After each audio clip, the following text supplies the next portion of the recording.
Hey guys, welcome to Bedrock Live Online. We're so excited to be gathering together online at your homes or wherever you're watching from. We would love to know where you're watching from, so take this moment, comment below where you're watching from. We want to know where our Bedrock family is today. And so in case we've never met before, my name is Mike and I'm excited to be here with all of you today.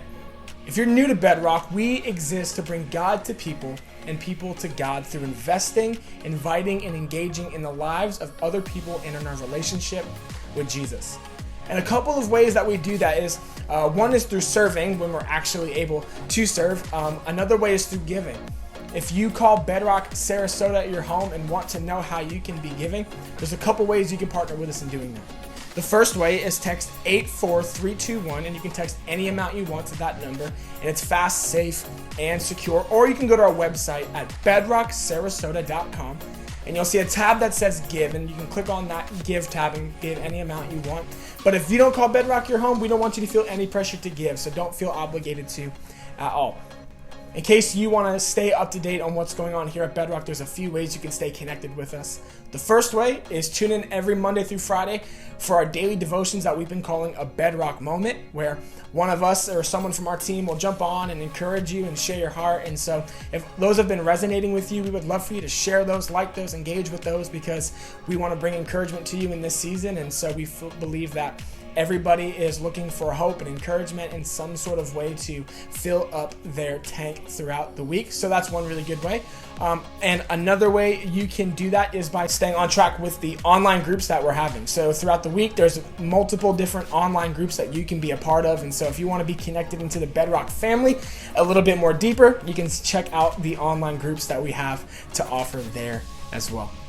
So the service is about to begin, so wherever you are, stand up on your feet, make some room in your living room, and prepare to worship with us tonight.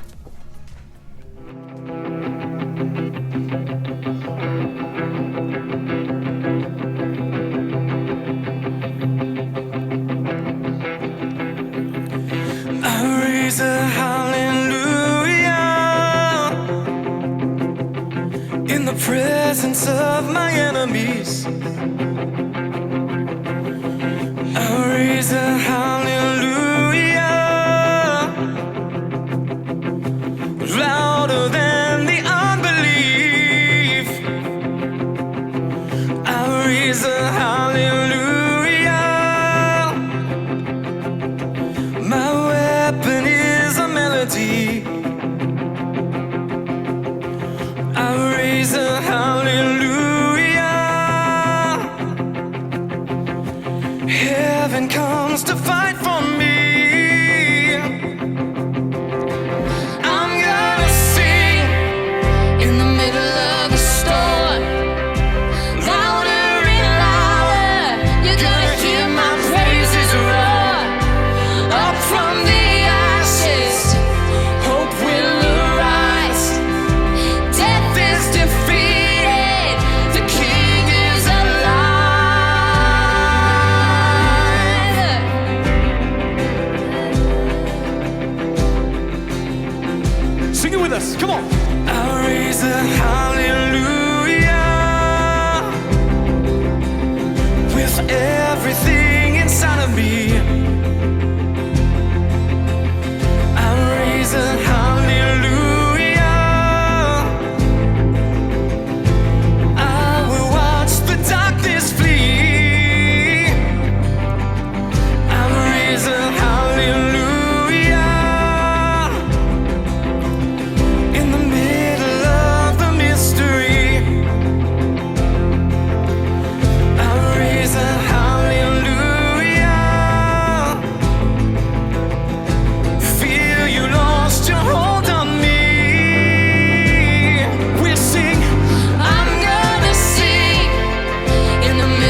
Sing a little louder. Sing a little louder. Sing a little louder. Sing a little louder. Sing a little louder. Oh, sing a little louder. Sing now, sing a little louder. In the presence of my enemies. Sing a little louder. Louder than the unbelief. Sing a little louder. My weapon is a melody. Sing a little louder. Heaven comes to fight for me. Oh, sing a little louder. In the presence of my enemies. Sing a little louder.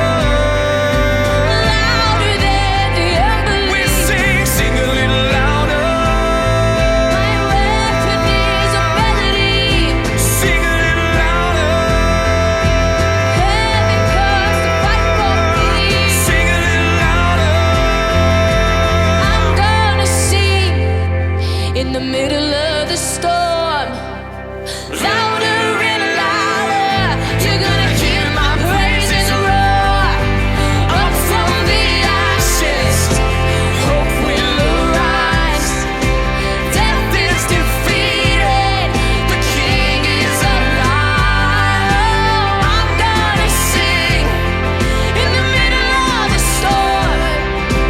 Louder and louder, you're gonna hear my praises roar. Up from the ashes, hope will arise. Death is defeated, the King is alive.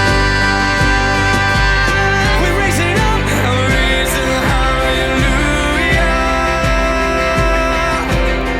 I raise a hallelujah. I raise a hallelujah. I raise a hallelujah. Raise it up,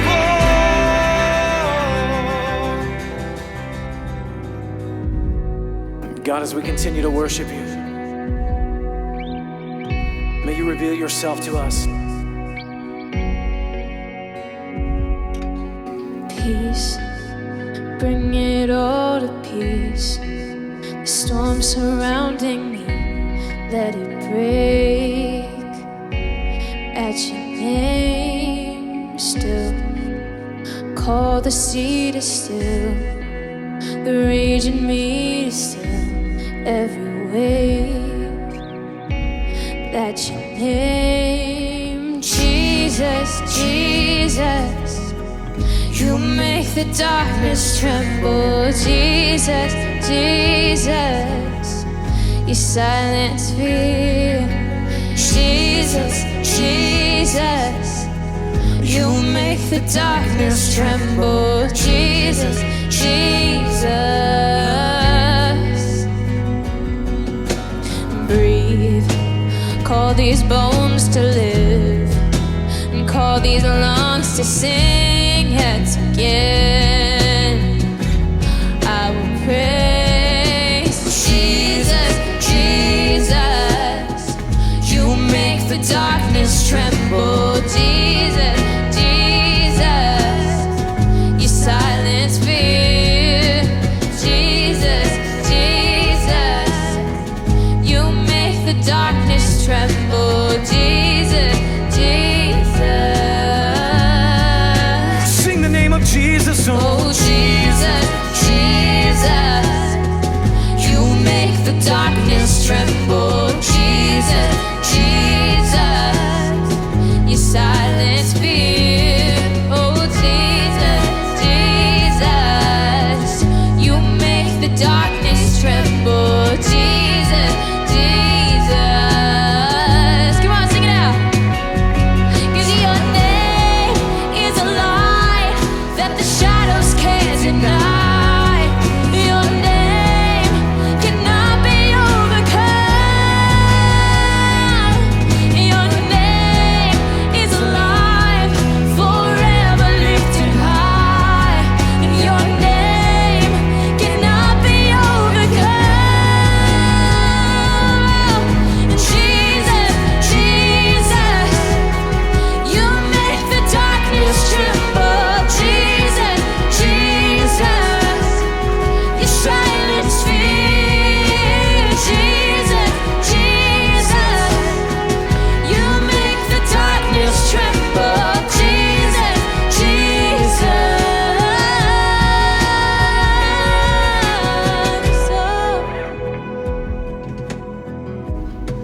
Jesus. And your name is a light that the shadows can't deny. Your name cannot be overcome.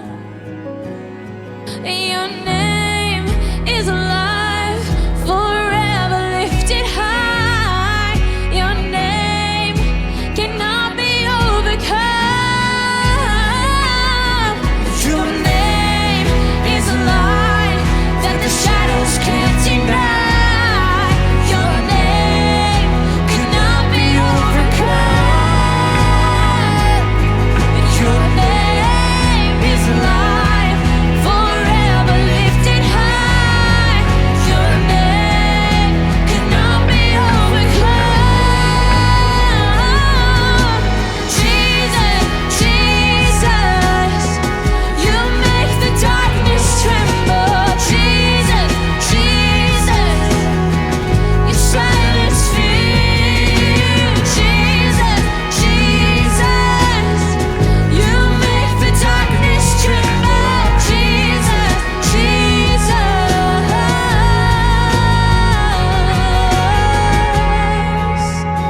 We thank you for your name. We thank you for the name.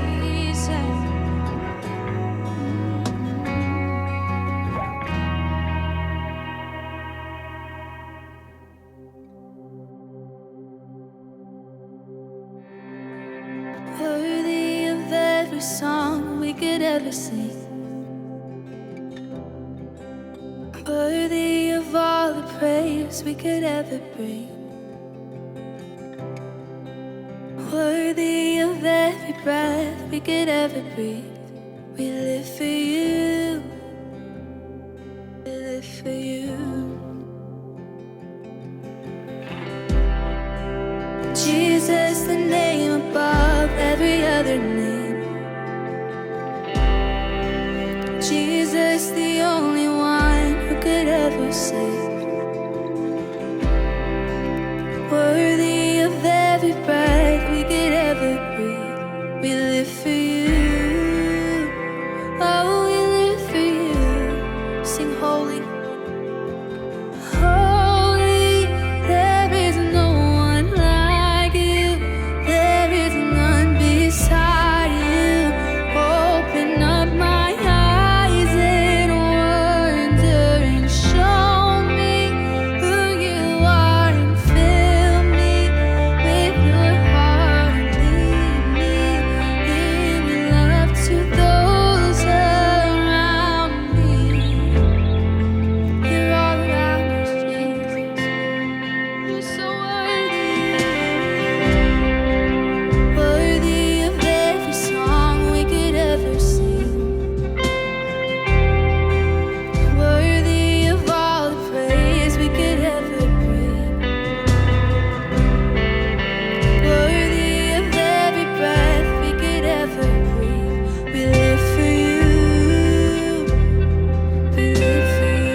thank you, God, that you reveal yourself to us, Lord. We ask you to continue to reveal yourself to us. In Jesus' name we pray. Amen. Hey guys, welcome to Bedrock. So glad that you are joining us online, and I cannot tell you how excited I am for this new series, Asking for a Friend. I think so many of us have so many questions that we want to ask, but really haven't felt comfortable to do that in church. And I think that many of us have some really big questions that aren't easy to solve ourselves. If you joined us last week, we talked about doubt, and we talked about how doubting and isolation is a dangerous thing. And so we want to be a resource for you and to help you in this season. And so we're going to spend the next 7 weeks kind of dealing with broad topics. And kind of as I talk about this, I just want to kind of bring one thing to the attention. It's really hard in moments like this to answer specific questions, but we can deal with the broader topic in this moment. But here's the cool thing that we have going on. Every Wednesday, after every sermon, we're going to have a time where you can jump online with us live and you can ask any questions that you want. And if I know the answer, I'd love to help you with that. But if I don't, I promise that I'll help you find it. Listen, I'm still a work in progress and I have plenty of questions. But I want us to be a church and Bedrock to be a place where it's okay to ask. It's a safe place to ask. And maybe that's not something that you experienced in the past. And if that's true, I'm really sorry about that. So we want to be a place where you can do that. And so tonight, we're going to deal with a super easy topic. We're going to deal with the problem of pain and suffering and evil in the world and how you balance that with God. So, you guys just sit back, relax, because this isn't hard at all. That's actually opposite of the truth. Because here's the reality. When you speak on pain and suffering and the problem of evil, everyone has experience with that in one way or another. And the hard part about communicating is that you know that people, everyone, me included, is going to take all the information that God's going to bring forward tonight and kind of filter it through their own experience, your own experience. So here's what I would love for you to hear from me as we begin. One, I don't want to belittle your pain or your suffering in any way. It's real and it's tangible, and I'm sure that it is raw and you are experiencing it. And even as I talk about pain and suffering and evil tonight, it's probably going to bring something to mind for you. And so here's the deal. We don't just want to talk about it theoretically, but we want to help. We want to talk to you. So if there is something that is brought up, we'd love to hear from you. But maybe this moment will be a moment to push you into counseling or to talk to someone, and that's really okay. It's really okay to need to talk to someone about these things. And so I don't want to belittle your pain, and here's the reality. I know that I can't fit in everyone's shoes as we talk about this. And so please hear my heart as we begin to speak, is that I know this. An intellectual answer will never meet an emotional need. Like the sense of it and talking through it may logically work out, but the reality is emotions and hurt are a lot messier than that. And so I would ask that you just follow along with us tonight, that you hear what God has to say as we talk about this issue, and maybe we'll get a new perspective and a new shift in our understanding of this issue. But this is something that I really struggled with for a long time. In fact, if you know my story, and maybe you don't, there was a point in my life where I was engaged, and it just didn't go well, and the engagement ended very poorly.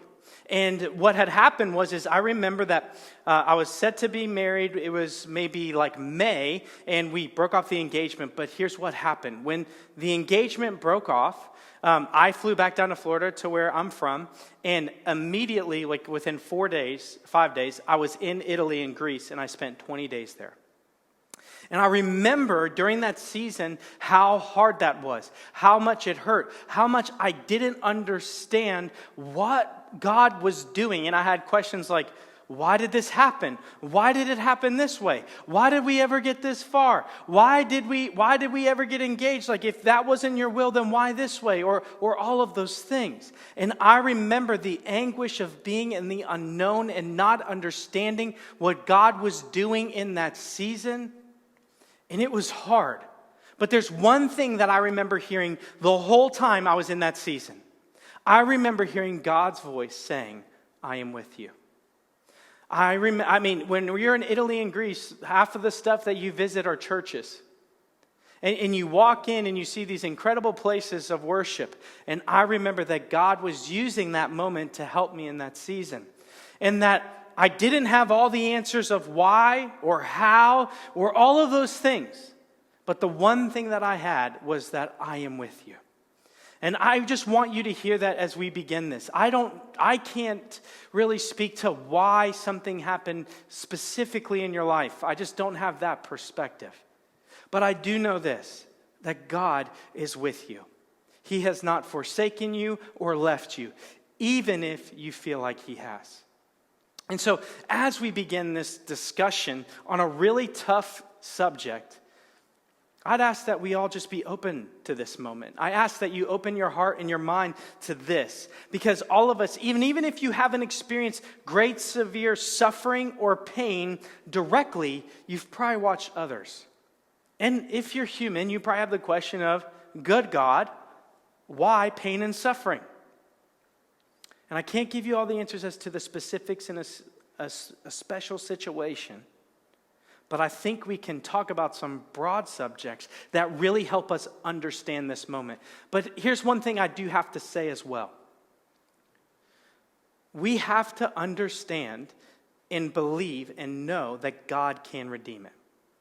That God can do something with it. And that takes faith. It takes faith to receive healing. It takes faith to believe that God can take your mess and turn it into a moment. If you're from old church, like back in the day, God gave you a test to give you a testimony kind of thing, right? And we got to believe that. We actually got to work on that. And we got to open our heart and our mind to that. And the reality is that just like doubt, we talked about last week, sometimes we're so scared to doubt because we're afraid of being disappointed again. And we will use doubt as this way to preserve our heart and our mind. And so I hope tonight that you hear from God and he gives you reason to hope again. He gives you reason to believe again. That you hear the gospel, which came to defeat all sin and all evil. And it gives you new perseverance in faith and endurance. And in this moment, even when we lack understanding, we will not lean on our own, but we will lean on his, as Proverbs says. Because that is not how we live. We have a 1-foot perspective and God has a 1,000-foot perspective, 10,000-foot perspective. And here's what I know. He is a good father who loves us well. And I can tell you that from, that story of this broken engagement and all of these things, it was hard and it hurt. And it was not something that I would go, man, I really like that. But the reality is, I'm probably one of the most things I'm thankful for in my life is that. Because in that season, I remember when I met my wife, Kelsey, we met when we were around 15, 16, but we didn't start dating until my senior year of college. And I remember that I was on a drive with my dad, and fear and worry about suffering and pain entered my mind. And I remember looking at my dad and I said, I'm really scared to date Kelsey because what if this all goes wrong again and I'm hurt again? And my dad said one thing to me that will always stick with me. He said, the best thing about experiencing something wrong is that now you'll know when it's right. And that just totally put me at ease in that moment. But I just don't want you to hear that I'm not sensitive or empathetic or compassionate towards your pain. And I also want you to hear that God is very sympathetic and very passionate and very empathetic towards your pain. And so tonight, as we begin this conversation, maybe just right now, right where you are, you could just pray. Just real quick, God, please help me in this moment. As I was getting ready for this message, it's unbelievable the amount of things that went wrong today. My notes disappeared. The part of the camera crew didn't come. The AC in the building isn't working. Cameras didn't work. I mean, it was just thing after thing after thing. And I was experiencing kind of this pain and anxiety and suffering, even if it's minimal in this moment preparing for this. And I think God was just getting my heart ready to preach on it. That even that has softened my heart in this moment to be very in tune with the feeling.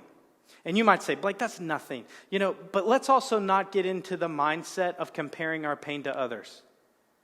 I always hear man, Christians in America don't really suffer. They don't suffer like people in other parts of the world. And yes, I understand that maybe the physical or some of the other parts of suffering, they don't compare easily. But let's not become prideful and almost bask in our suffering. Let's not say, well, you don't suffer as much as me, so how could you ever? I think humanity has definitely experienced it. And I don't know about you, but I don't want to find pride and joy in the amount of suffering and how bad it was in my life. I want to find pride and joy in the God who can redeem it all. And so as we begin today, I think one of the questions that we have to ask as we begin this conversation is, a good God, why bad suffering and pain in the world? But here's a really important question. Why do we have a problem with pain and suffering and evil at all?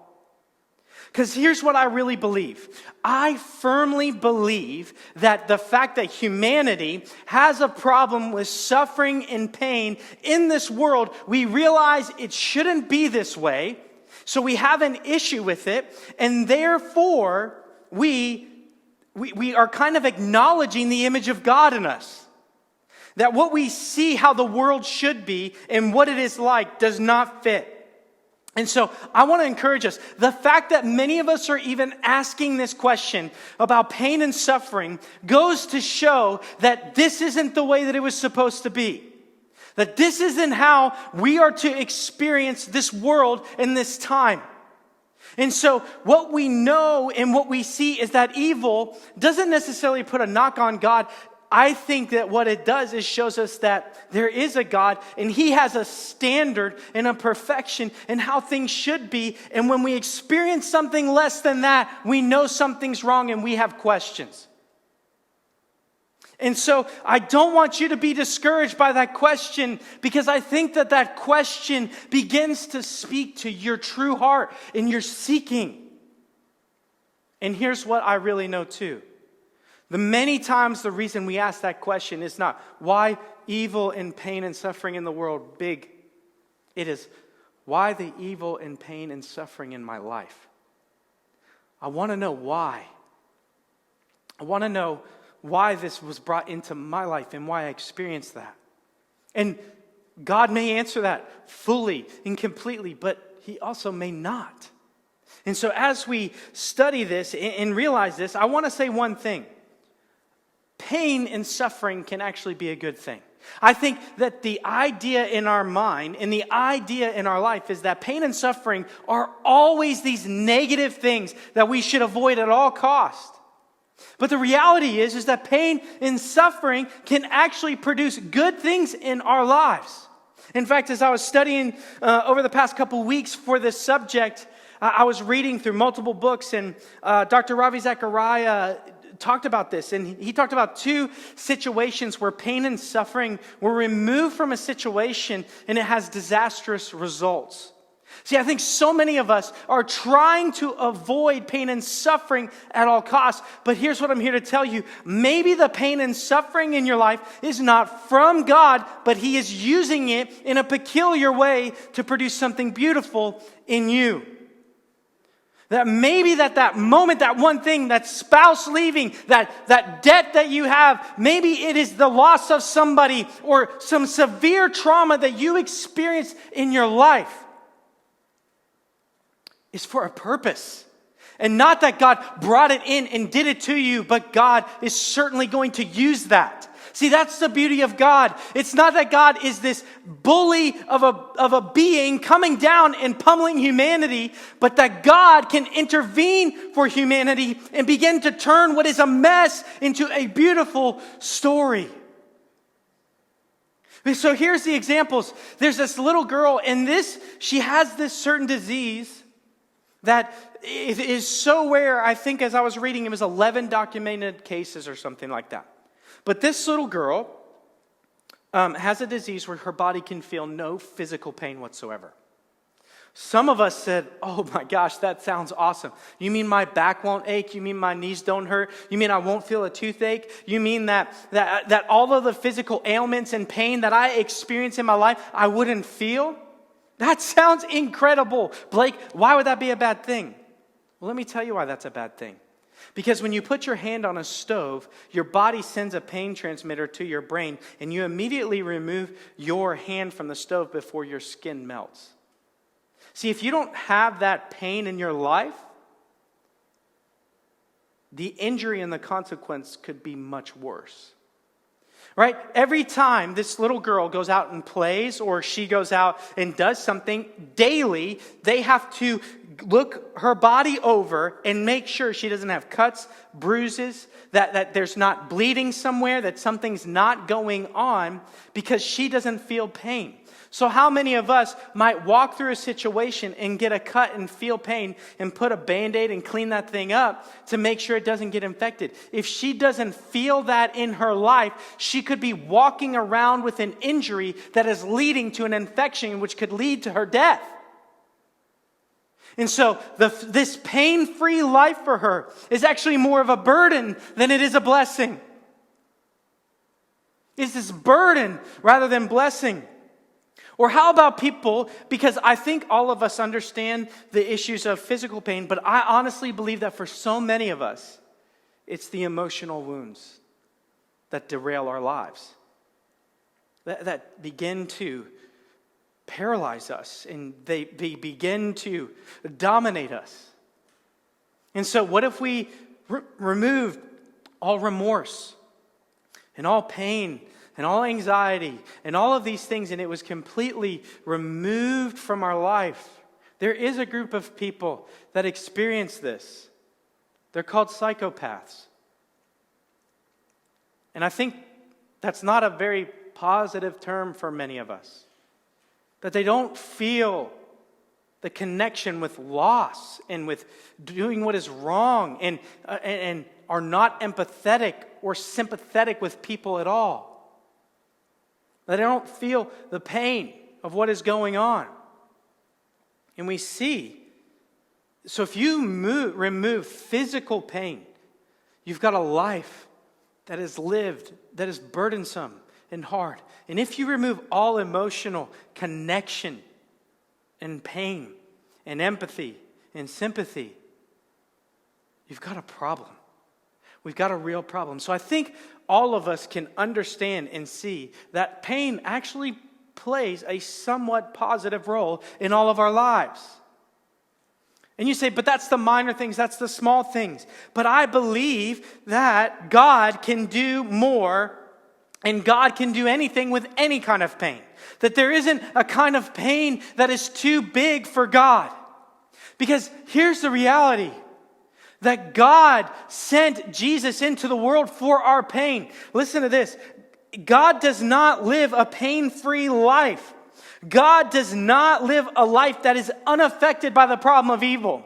In fact, the problem of evil and pain and suffering so affected God. He was so worrisome and dealt so much with pain and he saw it is that Jesus had to enter the situation. Jesus had to come in to our world, and he had to suffer and endure great pain, and not just physical pain. Right? When Jesus says, my God, why have you forsaken me? Imagine the emotional pain that he felt. When the disciples left him and abandoned him, imagine the emotional pain that he felt. For so many of us, we don't even feel recognized by the world around us. And you feel lost and invisible. Well, no one recognized that Jesus was God. That no one really fully recognized that he was there and he was the Messiah. So he experienced that pain. God is not unaffected by our pain. He is so affected by our pain that he came down in the form of a man named Jesus Christ, and he lived among us, and he suffered great pain and great malady so that he could kill evil. See, because evil and pain and suffering are all tied to one thing: sin. And when sin entered the situation, pain and suffering and shame entered our existence. And when that happened, Jesus, because he rose again, showed that he had victory over that. One commentator said this, John Piper said this: the cross is the most horrendous and the most beautiful moment at the same time. Because it is when the truly innocent Son of God dies for humanity, but it is also the moment that God made evil serve evil its own death. See, evil and sin no longer has any bearing or any progress or any constraint on us because its results and its pain have been removed. That's why the psalmist says, "Oh death, where is your sting?"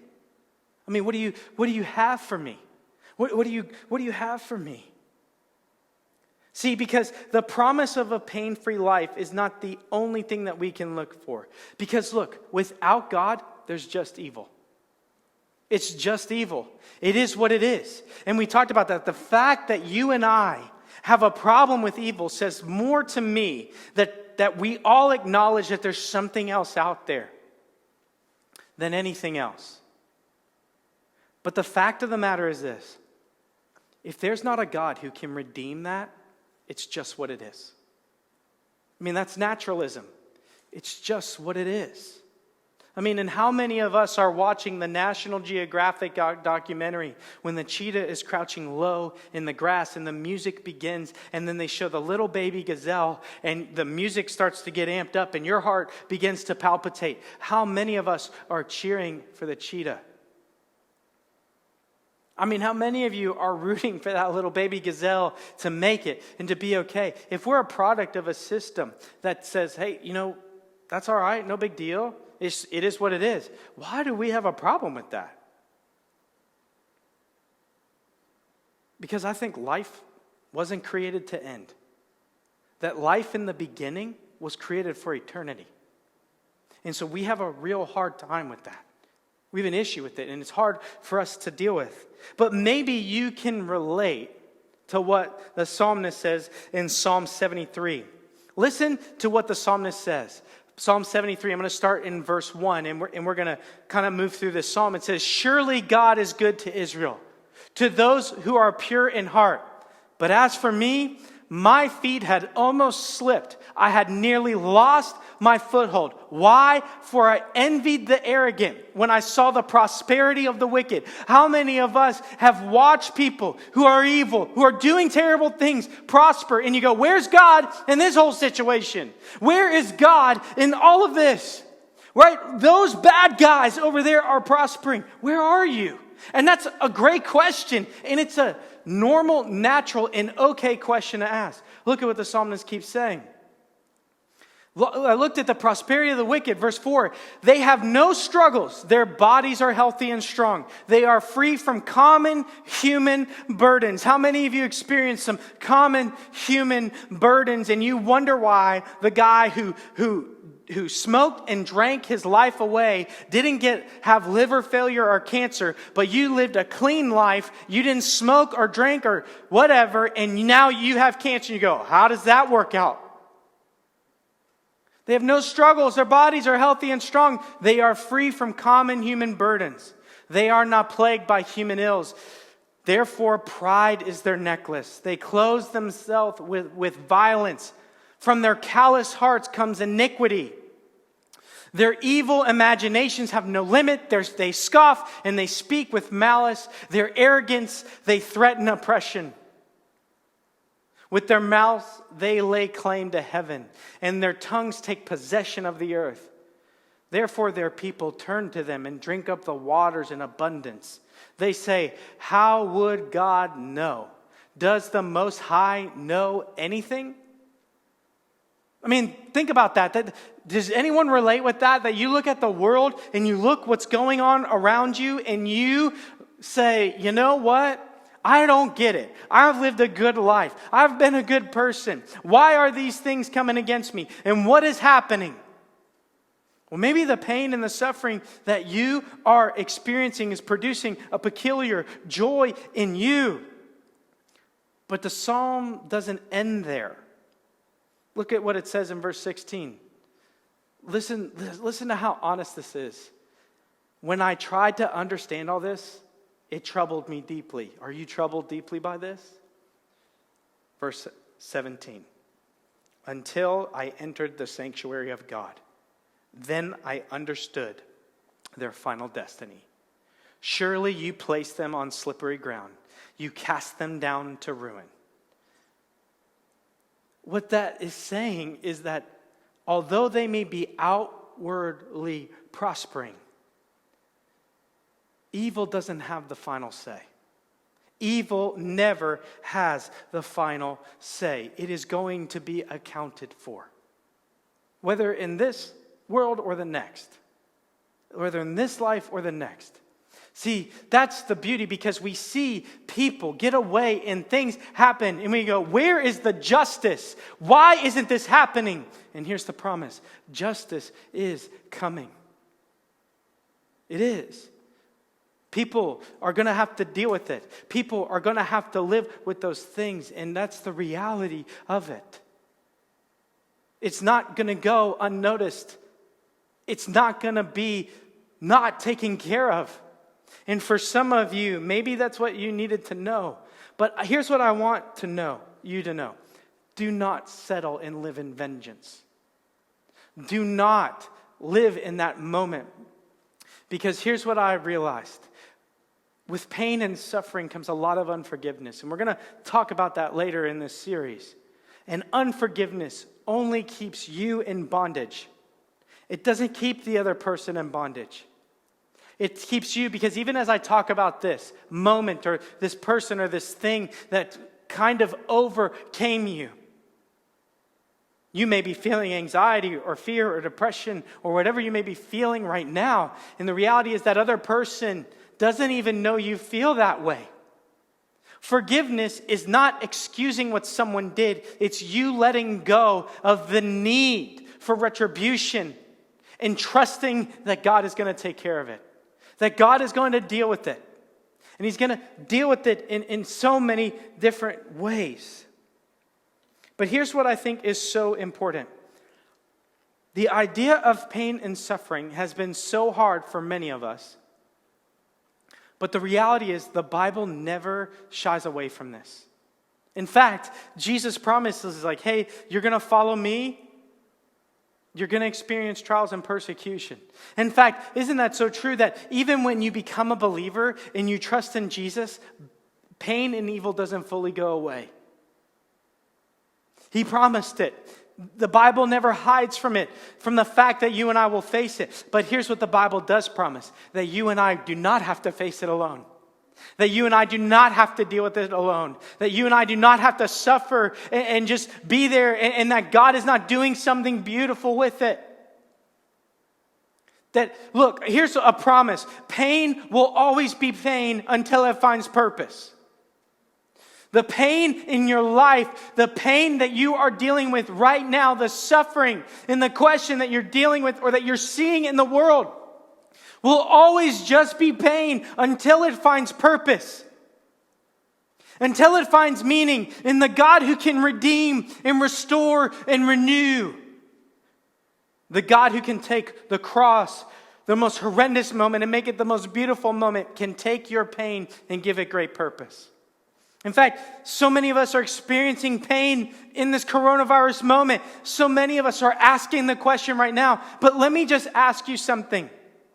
How many of you have experienced or done things in your life right now that wouldn't have been possible or entered your mind or your heart if the pain of this moment hadn't either? Are you thankful in some way? I mean, we're not thankful for the people who are dying. I mean, this is hard. But for how many of us, this moment has opened up so much that it's found a peculiar purpose in our life, and that for many of us, we're a better person because of what happened. We appreciate our families more. Maybe we appreciate our health more. Maybe our health has gotten better more. We're spending more time with people we love. If we're not, we realize how much we need people. Maybe you've forgotten how much that you need church. Or maybe you've forgotten how much that you just need to go to the grocery store without wearing a mask. Maybe you've forgotten how much you actually like your job and you like the people there. Or you're seeing your kids in a whole new light and in a whole new way. And yes, there's pain along the way. And it is hard, and we are adjusting. But let me just tell you this. Some of these moments that you have right now will never be here again. And in the process of this pain, God might be producing, and I believe is producing, something peculiar in you. I'm riding my bike more. Nature seems more alive than ever. My relationship with God, I feel like I can hear his voice in the midst of this painful moment. But here's the other thing that I think is so important. So many of us are quick to give God the blame when things go bad, but we're not quick to give him the glory when they go right. But let me just say something.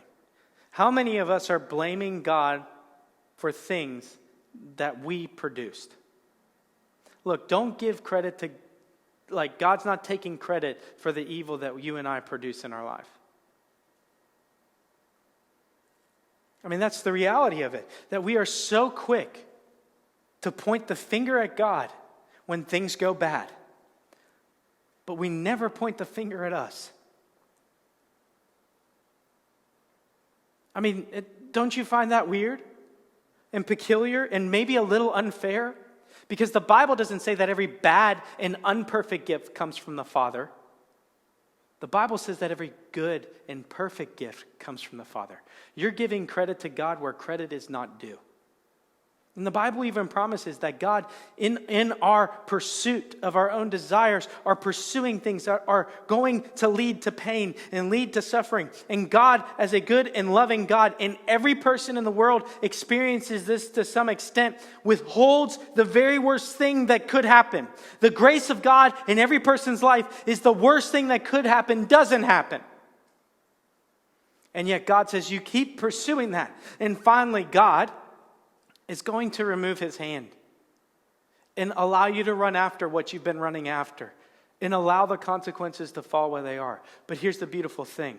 God's not a God of I told you so. God's a God of picking you up even when you got what you always wanted.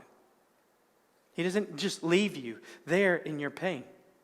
And we have analogies like this. Like, how many times have you told your kids, no, don't do that, don't do that, don't do that? Or you've told someone, no, don't do that, don't do that, don't do that. And then finally you just have to say, like, okay, you're going to have to learn the lesson the hard way, but I'll be here to pick you up when it's over. So many of us have dealt with that. And so, here's the thing. I think what's tied with that is this idea of free will. Now, this is a big theological discussion. I'd love to have it with you one time. But here's what I want to say. We all want free will until we don't.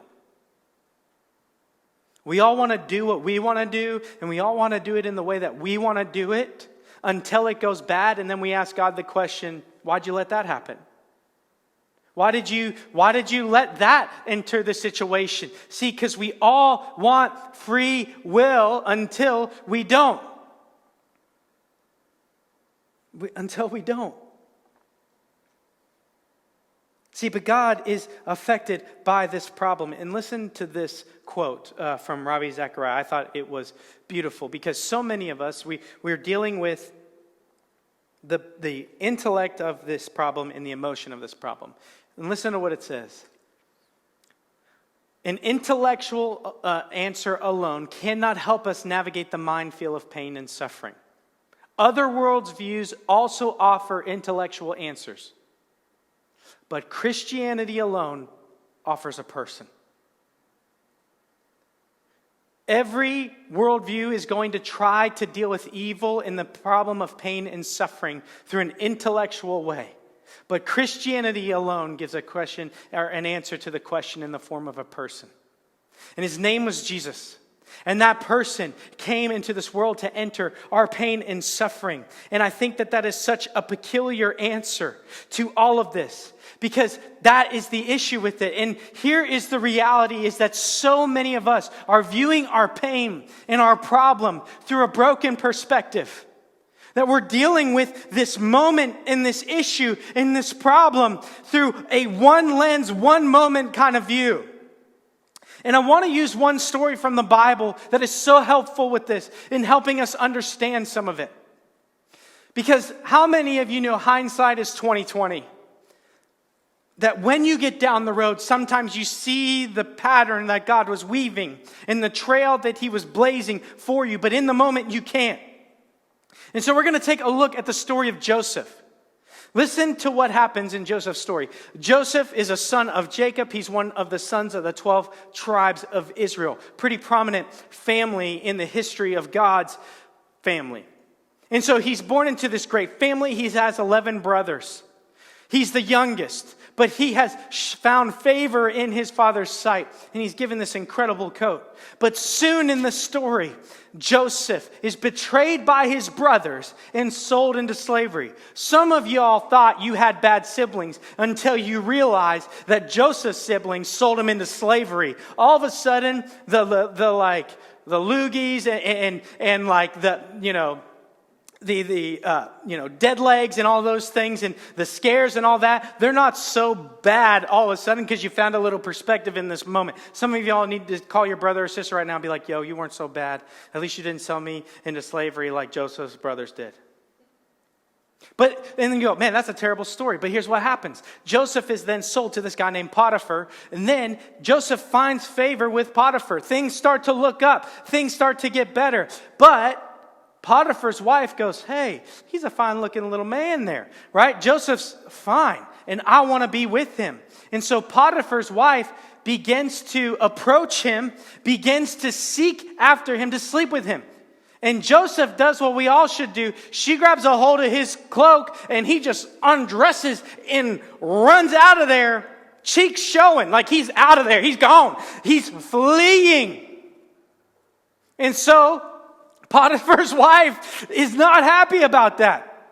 So she falsely accuses Joseph, and Joseph ends up in jail.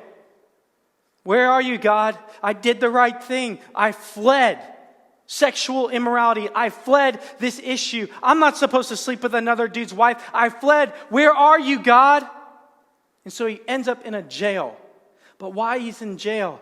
Joseph has this peculiar skill given to him by God, that he could interpret dreams.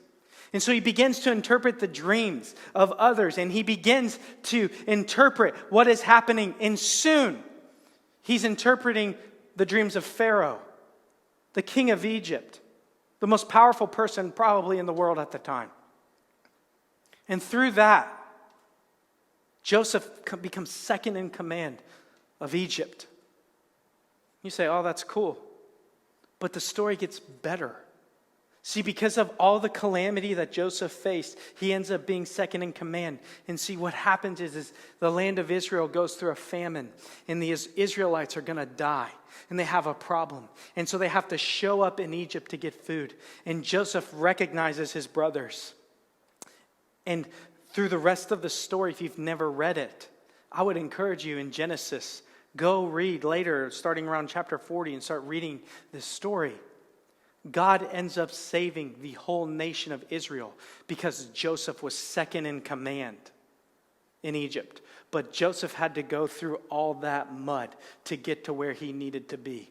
And God was weaving a peculiar story through it all. And that's why Joseph can say this in Genesis 50, verses 20 and 21.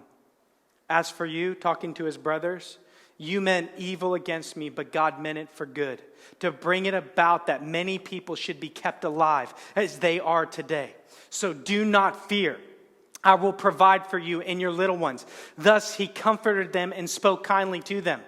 Listen, here's the thing that I got to tell you. Maybe the thing that the enemy sent to destroy you in the hands of God can be used to strengthen you. Maybe the thing that the enemy sent to overcome you will be the thing that will get you to the next level. Maybe the thing that the enemy came to kill you will be the thing that will make you survivable and will make you persevere. See, because we are dealing with a remarkable God, with a peculiar situation, with a peculiar love that can take the worst moment and make it the best moment. And so I don't know why you suffered what you suffered, but I know the God who can. I know the God who can change it all. I know the God who can take Joseph from being sold into slavery to saving the nation of Israel. I know the God who can take Moses, who killed someone and fled to the wilderness, and he can lead a nation to freedom. I know the God who can do all of these things, who can make the blind see, the deaf speak. He can make the Son of God die, and it can save the entire world forever. I know that God, and so I know that he can save you. And I know that whatever that is, that moment, that pain, that suffering in your life, to him, it's nothing. He can take care of it.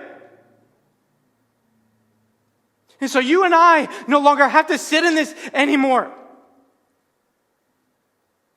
You and I no longer have to suffer in this anymore. And so God is not a crutch that weak people have to lean on. God is the God that we all need to be held up by.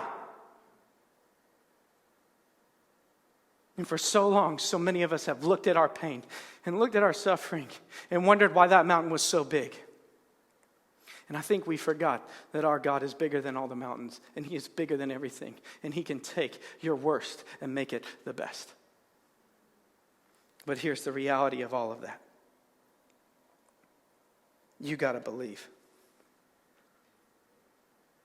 You got to have faith that he can do that.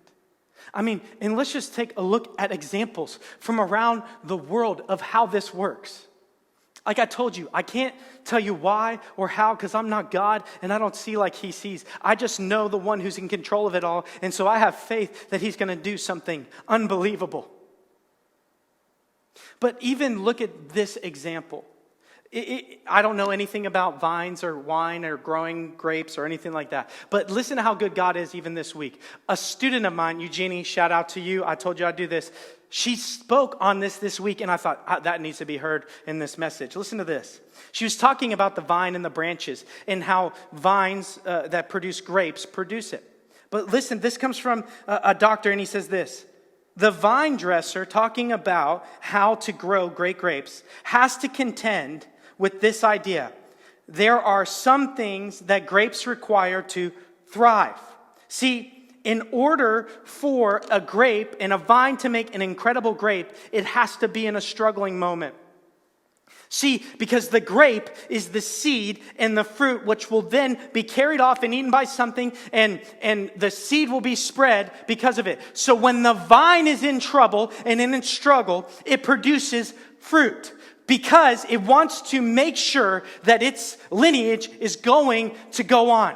And so, in the midst of rocky soil and drought and all of these things, instead of producing leaves, it produces grapes. So that things will come and eat the fruit so that its lineage will pass on. I mean, even nature screams to us that suffering and pain can have a beautiful purpose in producing something so much better than comfort. And that's the hope for you and I. But see, all of this takes a perspective shift. See, Cody, I'm going to ask you to follow me here. All of us have this moment where, maybe God, you felt betrayed or hurt by God in some part of your life that maybe he didn't show up in the way that you thought. Or maybe you're blaming him for something he doesn't need to take credit for, but there's pain. And if you look at this piece right here in this moment, it just looks terrible. Looks hard. It's unbelievable. And then maybe it was somebody else. The loves of your life. The people who you were supposed to trust and believe in. The people who were supposed to protect you and take care of you. Maybe they betrayed you. Maybe something happened there and that you have this great pain in your life. Or maybe you're like most of us and sometimes you can be your own worst enemy. And you did something and you haven't forgiven yourself for it yet. Or you haven't seen the fruit of what could be. You haven't seen this moment and this incredible thing. And so, all of these pieces looked at one moment in time are just broken. And so maybe you're looking at it all wrong though. See, we have the advantage of going back and looking at Joseph's life now. And we see this beautiful story that God put together. And maybe for some of us in this room, no, not in this room, through this screen, need to connect with the idea that God is weaving together a peculiar story in your life. And he's doing something beautiful. And maybe we just haven't gotten the perspective to see it yet. Maybe all that pain and all that suffering that you and I have experienced is really God producing something beautiful. And look, I know that it can feel impossible and it can hurt, and I can't tell you why all of it's happening. I just can't. I can't. But what I can tell you and promise you is there is a God who can. And there's a God who can redeem and restore and renew everything. The reality is we got to let him get to work in our lives, and we have to trust that. And so if you're listening here and in this moment, this isn't a Christian or non-Christian issue. This is a humanity issue, that we've all struggled and dealt with the pain of these moments. And like I said, I am not trying to trivialize any of your pain. But man, the beauty that comes out of things that are terrible. And so what I've come to maybe do is to give you hope in this moment, to give you some freedom in this moment, to give you joy in this moment, to give you a place to run to and walk to in this moment. I can't always answer why, but I can tell you the God who can. And so if you're listening to this and God is speaking to you right now through your pain and your suffering, whether you did it or someone else, I don't know. All I know is this: the pain that I produce, either on my own or by others in my life, brought me to him. It brought me to God. It showed me my desperate need for him. And maybe it's doing the same for you right now. If that's you, the very first part of getting perspective is to meeting the one who can give you that. That's Jesus. Jesus entered our situation because I told you that God was so affected by evil in this problem that he sent his son into the world for you and I. He sent his son into the world not to die an incredible, nice death, but to die the death that you and I should have died so that he could overcome this moment because he is able. And so for you, maybe your first step is to respond. And for many of us, or if you're listening in and this is, you believed in Jesus, but you're still struggling like many of us are. I still struggle too, believe me. Maybe we just need that perspective shift, that we need to not hold on to our hurt and our pain, but we need to let go of our hurt and our pain and let the one who can redeem and heal all things do what only he can do. But here's what I know. If we hold it close to the chest, it's hard to let it go. Don't be scared of the healing process because you're afraid it's going to hurt more than the pain. Because here's what I know. It may hurt in the process, but the end result is something incredible. I hope that this helped you. I hope that this spoke to you, and I hope that the Word of God and what God has done through the life of through Moses, through Job, through Jesus, you see that we don't have a God who's running from the problem of pain and evil. We have a God who is running to the problem of pain and evil, and he is running to heal it. And so wherever you are in this moment, if you need something, we'd love to hear from you. And I mean that wholeheartedly. We'd love to walk with you through this moment. You don't need to do this alone. But for some of you, you need to hear this. It's time to let go. It's time to let go. I love you. We love you. We're glad that you spent this time with us, and we'll see you next week.